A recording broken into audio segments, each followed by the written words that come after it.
Date point. Unknown. AV. Classify facility.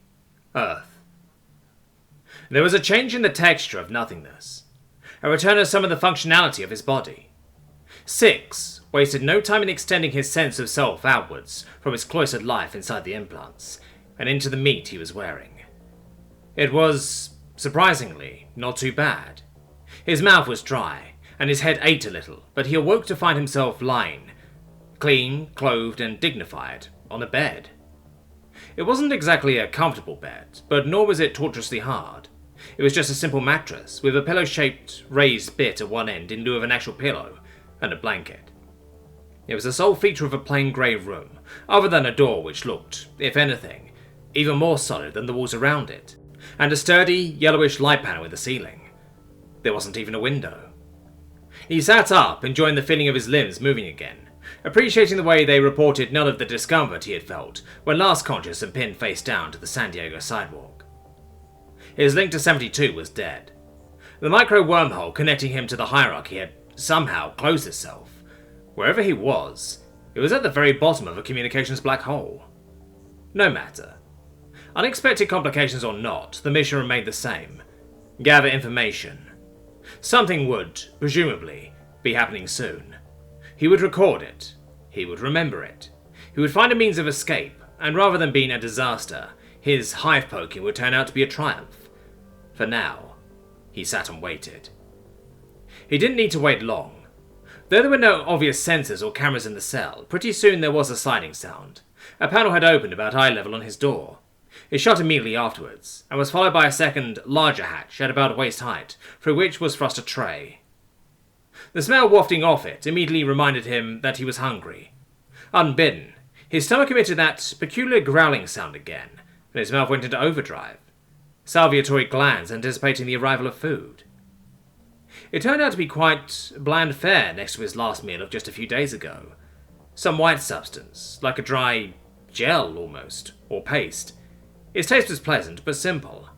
The chunky brown-white fluid in the separate compartment went well with it, and also with the brownish crumbly item. There was certainly nothing to complain about there, but it wasn't a patch on the steak and burgers he had so recently eaten. But then again, what did he expect as a prisoner? In truth, he would have expected far worse than this. A comfortable bed in a clean, dry and warm cell? A filling hot meal and a tall container of hot water? It was a conundrum. He was still puzzling over this peculiarity when there was a banging on the door, which opened. 3 humans stood without, holding blunt black weapons. Ah, this was more like it. A beating. This was closer to what he had expected. The human in the middle spoke to him. "Detainee, please face the far wall," he instructed.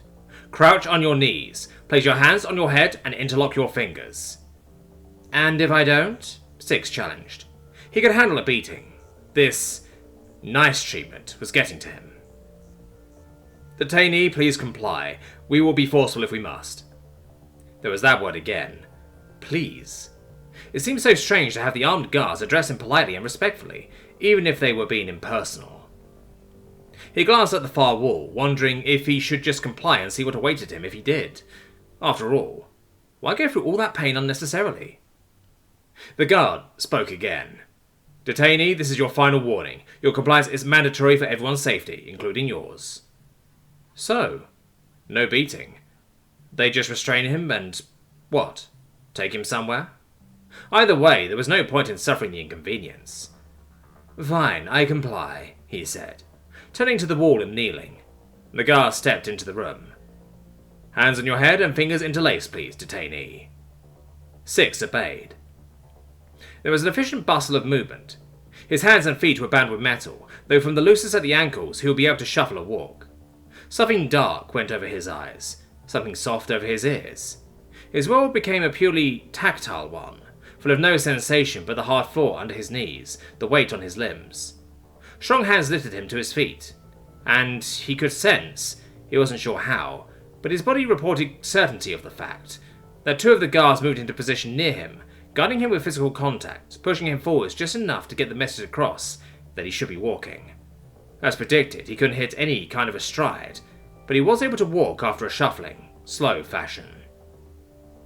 Six tried to judge the route as they left the cell, but quickly gave up.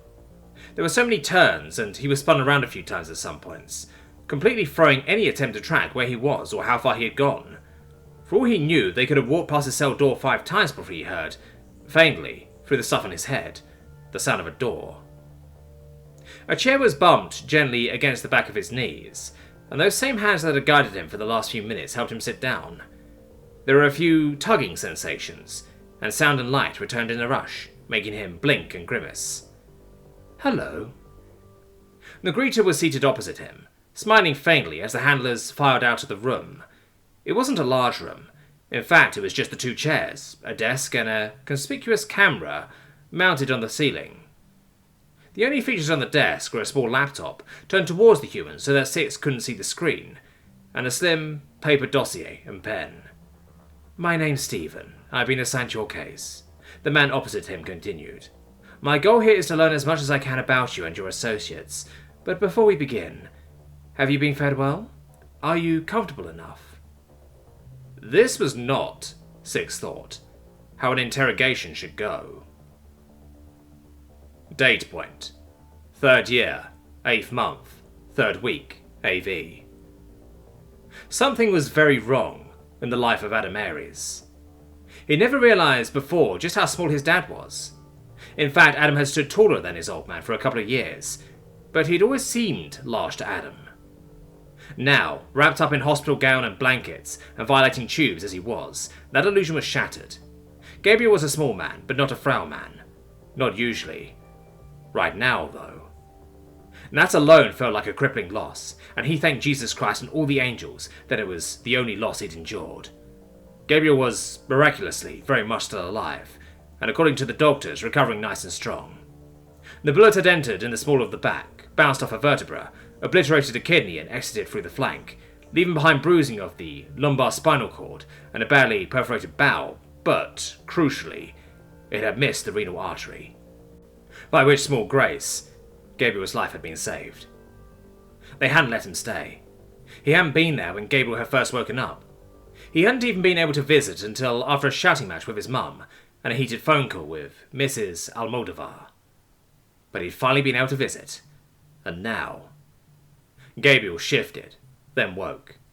He blinked at his son, confused for a second, and then smiled. "Hey, amigo." Adam gave up on trying to be manly. He threw himself forward and felt Gabriel bring his free arm, the one without an IV drip in, up and around to hug him, albeit with a grunt of pain. "Sorry," Adam muttered. "It's okay." "Jesus Christ, Dad, I thought..." Adam couldn't even say it. It just made the tears hurt more as they forced themselves out. "I thought..." "I know. I'm sorry, little man, I dropped the ball. I should have been keeping an eye out." A laugh forced his way out between the sobs. "Yeah, you'd better be." There was a minute's silence, and then Adam pulled away, wiping his eyes. "Shit, Dad. Please don't ever do that to me again." Gabriel smiled, but sobered. "From what the doctors are telling me, I might be taking early retirement," he said. "Between the kidney and my spine?" Adam's eyes widened. 4 out of 5, Gabriel promised. "Or so Dr. Boylan says. I heard it's all about willpower, so I'll be damned if I'm going to be in a wheelchair. But pretty sure I'm never passing physical again, so..." He shrugged. "Guess that was my career. It's okay, I've got plenty saved up and invested." "You love your job, though," Adam said. "Yeah, but it's just a job, amigo. There's more important things." Gabriel ruffled his son's hair, then sat back. "Shit, I get tired quick," he complained. "It's okay, Avia and I are having another go at dating tonight. I should get ready." Gabriel smiled. "Good for you, man," he said, closing his eyes. "Yeah, hopefully it'll go better this time." Gabriel chuckled, then yawned. "Yeah, pretty sure dates aren't supposed to have shooting," he mumbled.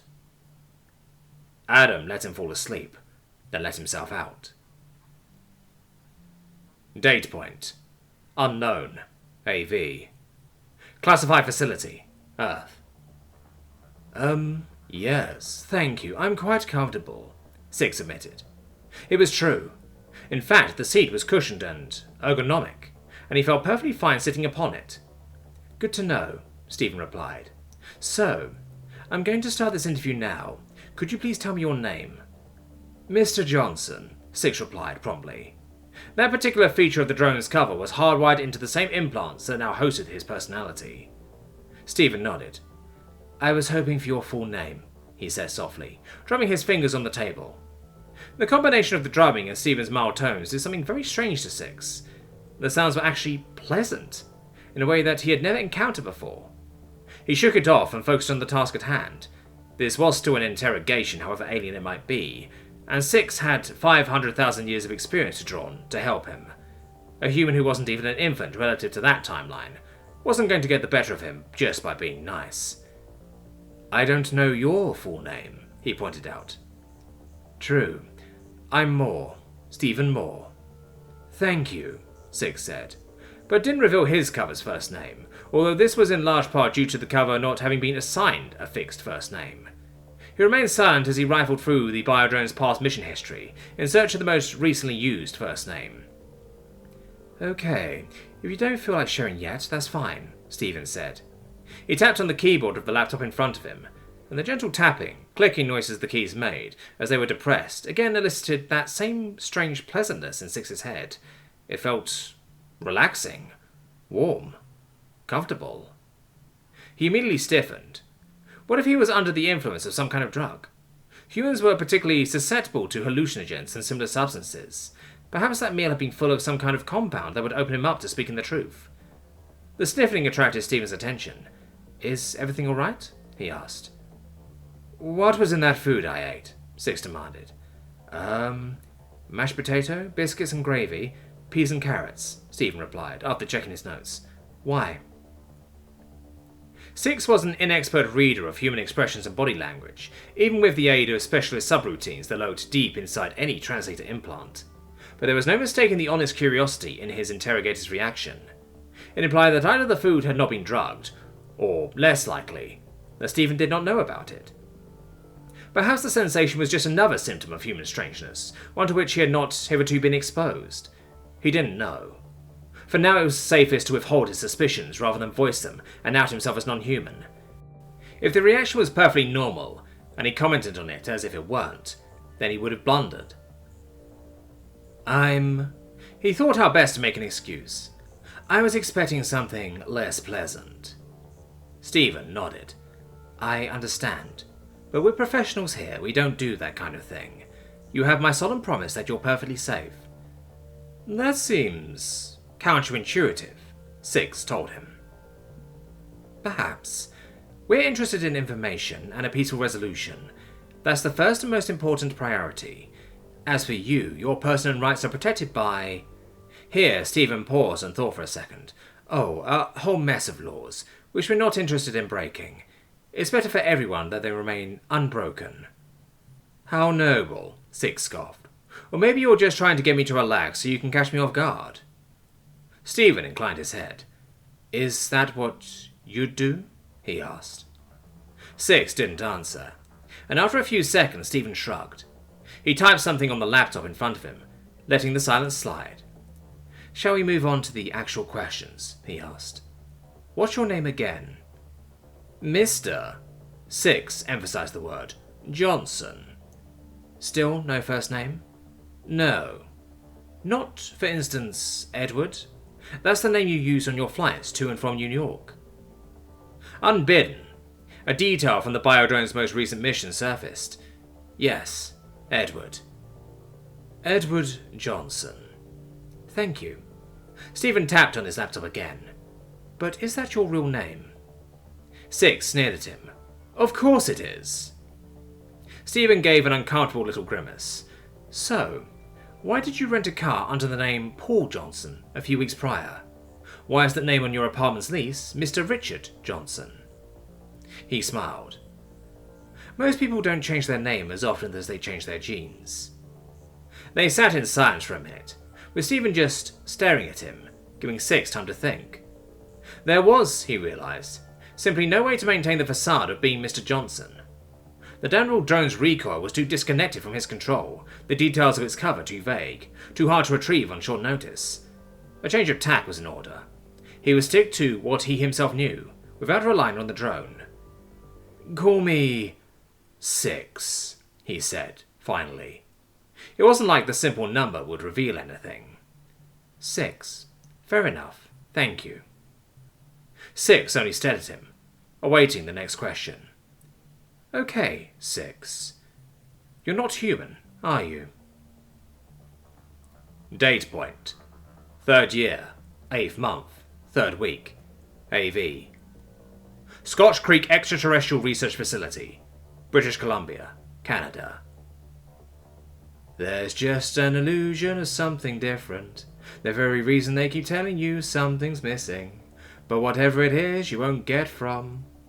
Yeah, hello? Jenkins, it's Tremblay. Kevin yawned and sat up. Morning, General. He squinted at the glowing numbers in the dark. Dude, it's like 0530. Yeah, well. ET Intel Consultant's a job that puts you permanently on call, eh? I've got some fine gentlemen from down south want a word with you, and a priority message from the colony. Grab some of that wonder coffee you make, and get up here. The advice to make himself a coffee was sensible on 2 levels. Even if he hadn't needed to drum up some alertness and drive away the effects of inadequate sleep. It was 5:30 in a winter's morning in British Columbia. Next to his native Austin, he may as well be above the Arctic Circle, and 3 years hadn't yet served to acclimatise him to the cold. The little disposable cup of triple-strength mocha served to keep his fingers warm as he grumbled apart through the snow.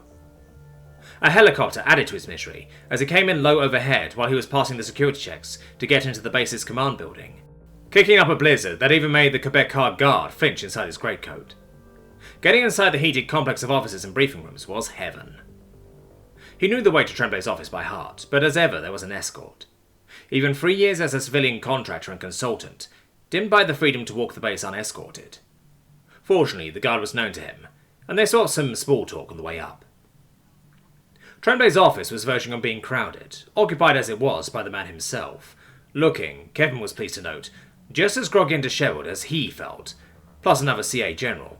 This one with the little crown above his crossed sabres that indicated a Lieutenant General, superior to Tremblay's own rank of Brigadier General, and 4 men in suits. Who's this then? The senior officer asked as he entered. He looked disgustingly alert and well-groomed. Major General Paul Rutherford? Kevin Jenkins, Tremblay introduced, our ET Intel consultant. I know you, Rutherford exclaimed. You were the one in that interview that got all the ET so shit-scared way back. Kevin grinned and nodded. Yeah, that was me. You said some rather nasty things about your own species there, Jenkins, Rutherford pressed, earning him Kevin's best cool stare. It lasted for several seconds.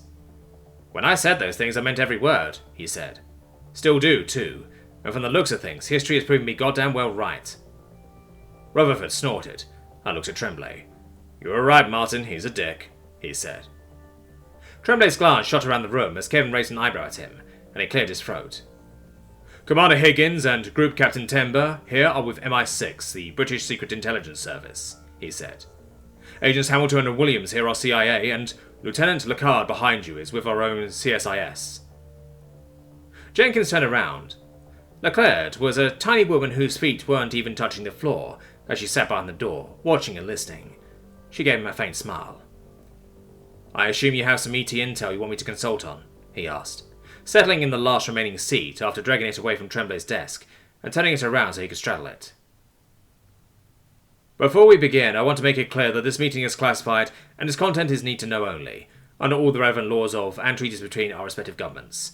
If you don't accept that, then get out, Rutherford said. He fixed Kevin with an especially challenging glare, and seemed only grudgingly satisfied when Kevin nodded his understanding and acceptance. This was far from being the first classified meeting he'd attended. Martin? Tremblay just extended an open-palmed hand, inviting the CIA agents to speak first. William stood, and the lights dimmed as she turned on the projector. 5 days ago, we apprehended this man in San Diego, she said. The slide showed a bearded, brown-haired man of indeterminate age and nondescript features. An accomplice. The slide was of somebody who looked effectively identical. Was gunned down after badly wounding San Diego PD homicide detective Gabriel Aries. Aries? Shit! Kevin ignored the disapproving looks his interruption garnered. Is he okay? He's recovering in hospital. The doctors gave him a good prognosis, Williams assured him. May I continue? She cleared her throat. At present, we're holding John Doe here in a stasis box while he's moved to a secure holding facility for interrogation. The good thing about that is that we've got plenty of time to get our intel together. At this point, however, the company considers it extremely likely that he's a member of an extraterrestrial organization known as the Hierarchy, with unknown but apparently hostile motives towards Earth and the whole human race. The lights came back up. Rutherford took over. The purpose of this meeting is to compare notes and to furnish the CIA with everything they might need to aid the interrogation. Mr. Jenkins will reiterate everything that he has learned about the Hierarchy. And the Brits? Kevin asked, looking at them. Timber cleared his throat. As a British overseas territory, the settlement of Fogtha on the planet Simbreen reports any intelligence or developments directly to us, and classified. Higgins elaborated. The most recent of that information appears to be somewhat relevant. Let's hear it, Jenkins challenged. We'd prefer to hear it from you first, Mr. Jenkins, Higgins said softly. Hear what exactly? He asked. Hamilton leaned forward. Everything. Date point. Unknown. AV. Classified facility. Earth. Well, dropping the non-human bombshell early seems to have paid off. Pay up. One of the team, there were 8 of them total in the room for the day, rolled his eyes and dug out a $50 note, which he handed over. The bet didn't really mean anything. That particular note had been changing hands from bet to bet for so long that nobody could remember whose wallet or wager had originally produced it. Interesting session, he commented, as Stephen entered the room. Stephen wasn't his real name. That was just the booth persona, a tool to give the detainee the convincing illusion of forming real trust and a relationship with a real person, while hopefully shielding the interrogator from getting too close. It was a tough line to tread, though.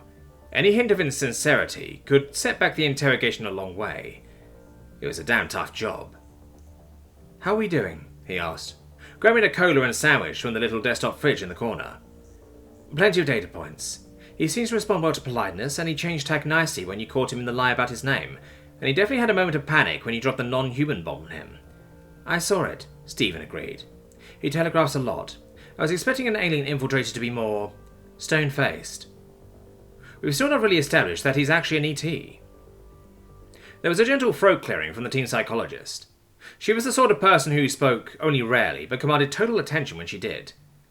He pegs almost maximum on the hypochondriasis and psychopathic deviant scales, she commented, referring to something on her tablet computer. We haven't seen enough to rate him otherwise yet, but already he's a long way from normal. Good start then. What would you like for the next session? She conferred with her assistant for a second, ending in a mutual nodding. Schizophrenia and/or hypomania, please. Makes sense. There was a general taking of notes. Lots of interesting tics, especially that thing when I drum my fingers, Stephen commented. That looked like ASMR to me, the assistant psychologist chimed in. The facility commander frowned. ASMR? The acronym's pure pseudoscience, said one of the team. But the phenomenon itself is kind of a pleasant warm fuzzy feeling in the head in response to certain stimuli. What stimuli? Oh, gentle tapping and scratching, soft speech, personal attention, that kind of thing. You sure that's a real thing? I get it myself, admitted the psych assistant. The one who had explained the phenomenon nodded. Same. Sounds like it could be a useful reward. Easy to control in the booth, added the second gator. We'll try it, Stephen agreed. I'll do some research ahead of tomorrow's session. The lead interrogator rubbed his chin. What are you thinking of going with, if anything? Still probing for now. I think ego's going to play a big role going forward, but as for up or down, I don't know. We've got more material for ego down. True, but we should save that, the lead gator said. For now, I think we keep it slow. Direct questions, pounce on any lies we spot, build the relationship, and get a better picture. Yeah, it's still early days, agreed the second gator. Okay, we happy with that? There was general agreement. Okay, we'll call it there. Start working on the next session's questions in the morning. We've had a long day, people. Good work. Date point. 3rd year, 8th month, 3rd week. AV. Scotch Creek Terrestrial Research Facility, British Columbia, Canada. During my travels, I ran into the idea of the hierarchy a few times, always in the same way that we'd talk about. You know, the Illuminati or Area 51 or Fucking lizard people from Venus or whatever. You know, a legend, a myth, a conspiracy theory. Nobody took it seriously. They did the unnerving thing of listening to him and not asking any questions. Anyway, I met Terry Boone on V-Day. She was a PI, and her client had employed her to tour the country looking for real abductees. Not the idiot anal probe mothership motherfuckers. The real deal, like me. She was literally in my bar when the hunters hit Rogers Arena. Everyone's flipping their shit over the monsters on TV, and I was grinning like a madman because, you know, I knew what was going to happen next. Been there, done that. Worn the blood splatter. I took a group that big, damn near solo, just a Ricky-Ticky with a broken arm called Kirk for backup. This is the same Kirk who flies for the GRA now? The one who supplies Simbream? Asked Temba. Same guy, yeah. So anyway, after that I went along with Terry on her job. I had a load of money saved up and nothing to spend it on, so I thought, why not? And this plan just formed. About getting all the abductees to chip in their experience in this big old scrapbook of sketches and personal accounts. We got news of this base being set up and we just bounced up here, from abductee to abductee, collecting life stories along the way. The hierarchy was mentioned a few times in there too. We just stuck it in the weird shit section. We figured it was like ET pop culture, you know. Anyway, that scrapbook was pretty much turned wholesale into the EBM, he continued, referring to the extraterrestrial briefing manual that had gone out from Scotch Creek to Toronto, from there to world governments, and from a leak in one of them onto the internet in short order. Most of the convoy gave their interviews, gave up their last little bits of intel, most of them went home. I stayed here. Terry left before we even got up here though. Think we're in Colorado, maybe. She got a phone call and just took off. I didn't hear from her again until about 8 or 9 months ago when she just showed up at my bar here on base. She said she was betraying her employer's trust, handed over a USB stick full of the names of people who are probably still off Earth right now, and the letter which she promised me not to open until I knew it needed opening. That was the login and password for the online drive, Hamilton said. Yeah. I think she must have known she was messing with some really dangerous people and was going to get maybe killed, you know. We had fun, you know. Which, I didn't complain at the time, but I didn't think she'd like me that much before. So I guess she was trying to squeeze as much out of life as she could. Focus, please, Kevin, Tremblay reminded him. Right, sorry. Anyway, last I saw of her, she left for San Diego, and the next I ever heard about her was Ares calling me a couple months ago to let me know she'd been killed and question me about the murder. They listened and he kept talking to fill the silence. I went to the funeral, had a talk with Ares. He said there wasn't much he could do to follow up on some of the leads on that cloud drive, jurisdiction and all that bullshit, you know. But he did let me know the name of this guy Ravi Singh in New Jersey. His name wasn't Singh, Williams said. I know, but that's how I knew him. He said he was this nuclear disaster fallout specialist kind of guy for the Indian nuke program. I'll spare you the full story. I recorded it though. Tremblay's got the recording, but the TLDR version is that he visited, I think he said 18 planets, all class 10 or higher, death worlds like Earth, and they all had the remnants of civilization on them. Now, we're supposed to be unique, right? The only death world is in the galaxy? But here there's 18 10-plus planets for the cities, all nuked to shit and gone. Apparently the courtier who took him felt that was really good evidence to support the existence of the hierarchy. Guess it was on the money because their ship got boarded. The courtier and the Ukrainian they'd taken alongside Singh got iced, and he only escaped because he's smart and paranoid and learned their language. Got back to Earth, went dark in New Jersey and stayed there. I don't know how Terry found him. He shrugged. He could probably tell you better what the hierarchy is all about than I could, he confessed. They bombed his apartment building a couple of days after you visited, Williams revealed. Collapsed half of it. 5 dead, including Singh himself. Jenkins just closed his eyes and grimaced. Alright, you want my opinion? What I think the facts mean? He asked. Sure. I think the hierarchy keep the conspiracy theory going because it's, what's the term? Plausible deniability? I think they're real, and I think they wipe out Death World civilizations. Do you have any idea why they might do that? Higgins asked. Fear. I mean, look at how much the others are shitting themselves over us, Kevin replied. Shoving up a force field, telling their ships and stations to throw us to the wolves. While I was up there, I got moved on as often because they were shit scared of me as for vagrancy. One little show of some supernatural feat like picking up a 40-pound crate in 0.7 Gs. You know, nothing to us. But to them it's like, he's an unstoppable monster, get him off the station. You know, I heard one of us got involved in the Dom-Ur War like 13 years ago. That stupid motherfucker's the reason every station in the sky has a locker full of nerve jam grenades nowadays. Even if the, general public didn't know about us before my dumbass got on the news mouthing off about religion, the authorities sure as shit did, and they armed their security guys accordingly. They're fucking afraid of us, man. To the point of genociding how many planets? Fuck if I know, but yeah. See threat, destroy threat. That's how they're thinking, most likely. How are we a threat to them? Rutherford asked. Kevin half laughed the word bro, shaking his head. We're the end of them. We're the end of the way things used to be. Once we're out there, really out there, not dipping our toe in the kiddie end like we're doing right now, we will eat them alive. But you can't not, alright? Shit's gonna get Darwinian out there. And we've got a 4.5 billion year head start over every single one of those poor dumb assholes. He sipped his coffee and, finding it cold, set it down next to him in disgust. The hierarchy are just the only ones smart enough to know it. And they're the ones doing the sensible fucking thing and wiping out threats before they become a threat. Higgins frowned. You make it sound almost as if you admire them for that, he said. Kevin shrugged. How hard would you fight if defeat meant the world became a place where everything you loved and lived for could no longer exist? He asked. Do you mean to say you think they should succeed? Higgins inquired. Hell the fuck no. I've been out there, man. It's a crap sack. If it's not violently insane, it's corrupt and callous. And if it's not corrupt and callous, it's dumb as a stump. And that's the status quo the hierarchy would kill us all to protect. Things need shaking up out there. That's the only way the galaxy is going to become a better place. Is if we head out there and start banging heads together. Gently, so they don't burst. How Texan? Higgins noted, dryly. He turned to General Rutherford. Shall I share our part of the briefing now, sir? He asked.